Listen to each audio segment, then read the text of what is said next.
Friends, आप सब कैसे हो? आशा करती हूँ आप सब अच्छे हो, मस्त हो, लाइफ को अच्छे से एंजॉय कर रही हो। आज की हमारी स्टोरी है सुपर लेडी अनिका की, एपिसोड 1853। अगर वीडियो पसंद आ रही है तो प्लीज़ लाइक शेयर सब्सक्राइब और कमेंट कर कर जरूर जाना। जल्द मिलते हैं नई। का कमरा। भूमि के बातों में उसका अपराध बोध सुनकर समूह कहता है, वैसे अभी हमारे विज्ञान इतनी तरक्की नहीं कर पाया है कि किसी इंसान की सांसों पर नियंत्रण पा सके, लेकिन फिर भी तुम्हें ऐसा लगता है तो बात अलग है। समूह की बात सुनकर भूमि खामोश हो जाती है। फिर एक पल रुककर समूह के बड़े ही सहजपूर्वक उसकी तरफ देखती है। वैसे मैंने तो कुछ और ही सुना है। भूमि सम्मुख के बात सुनकर हैरान से उनकी तरफ देखने लग जाती है।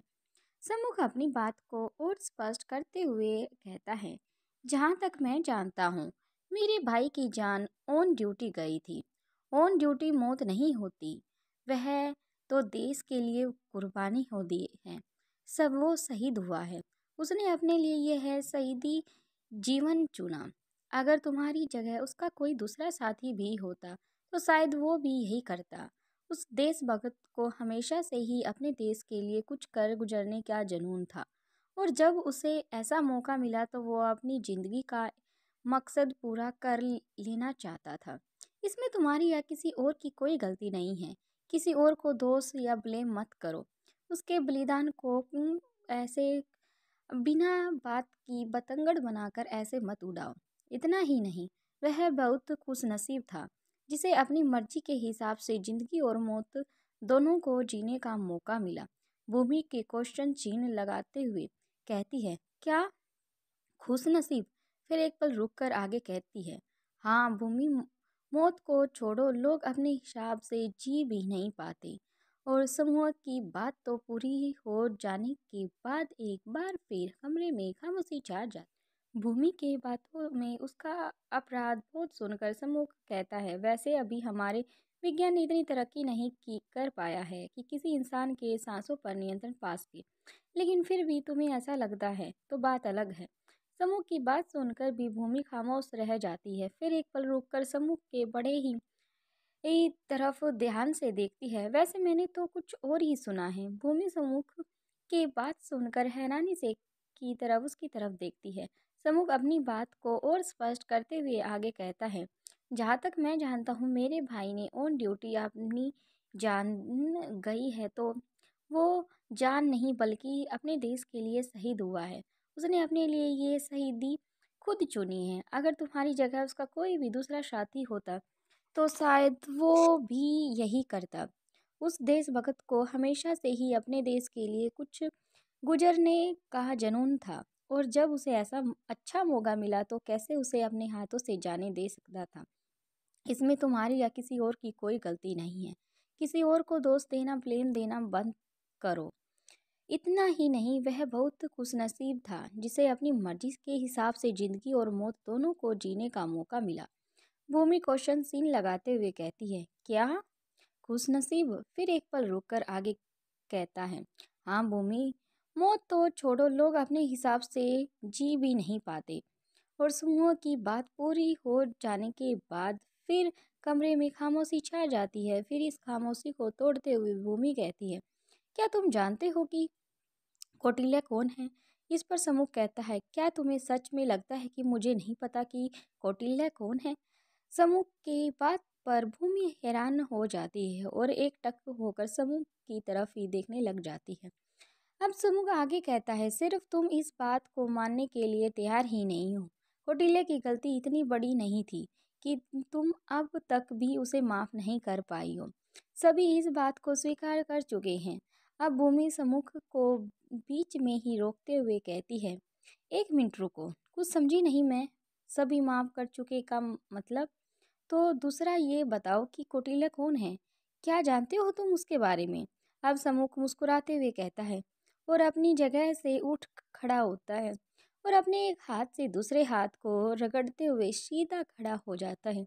फिर कहता है, तुम्हारा वह दोस्त जिसका मैं भाई, उसका पूरा परिवार मुझे मिलकर सभी ने माफ़ी मांग चुका है। ये सुनकर भूमि की हैरान हो जाती है और ज़्यादा बढ़ जाती है और समूह अपनी बात को आगे बढ़ाते हुए कहता है, वह मेरा सिर्फ भाई नहीं था, भाई से भी बढ़कर था, वह मेरा दोस्त था। तुम अगर उसके घर जाती तो तुम्हें कुछ पता चल जाता। मुझे बताने की कोई ज़रूरत नहीं थी, सारी बात तुम्हें खुद ही समझ आ जाती।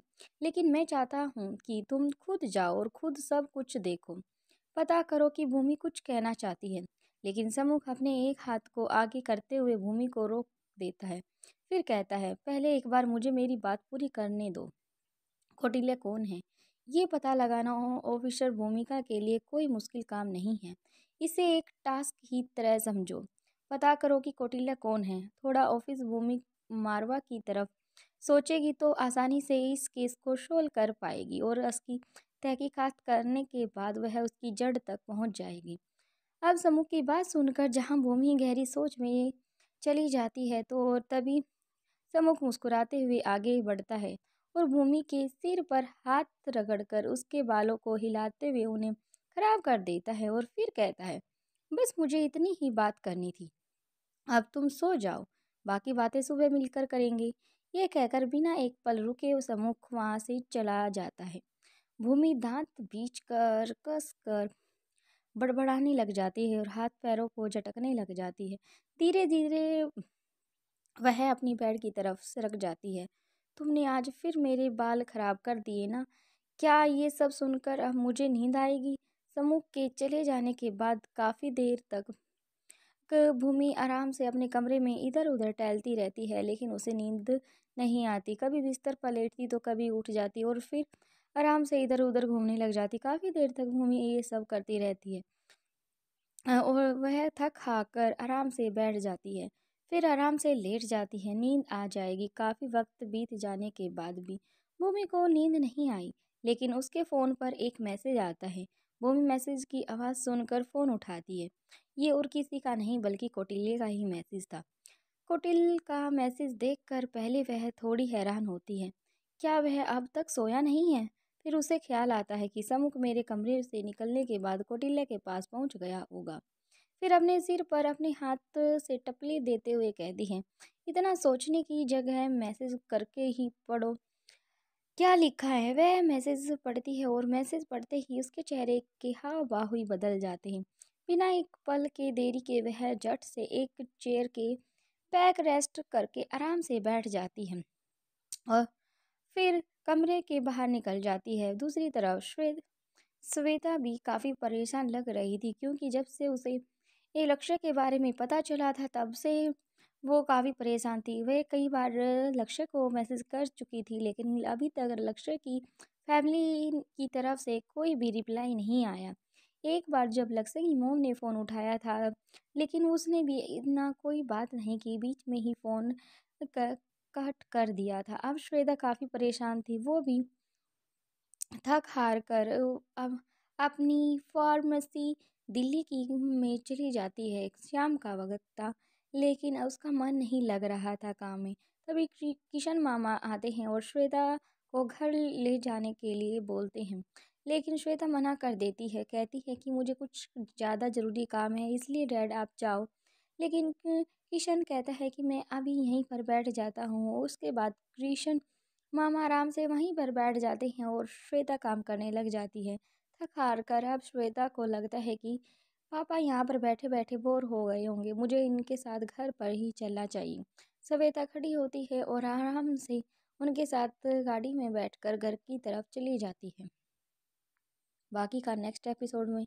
अगर वीडियो पसंद आ रही है तो प्लीज़ लाइक शेयर सब्सक्राइब और कमेंट कर जरूर जाना। Thank you friends.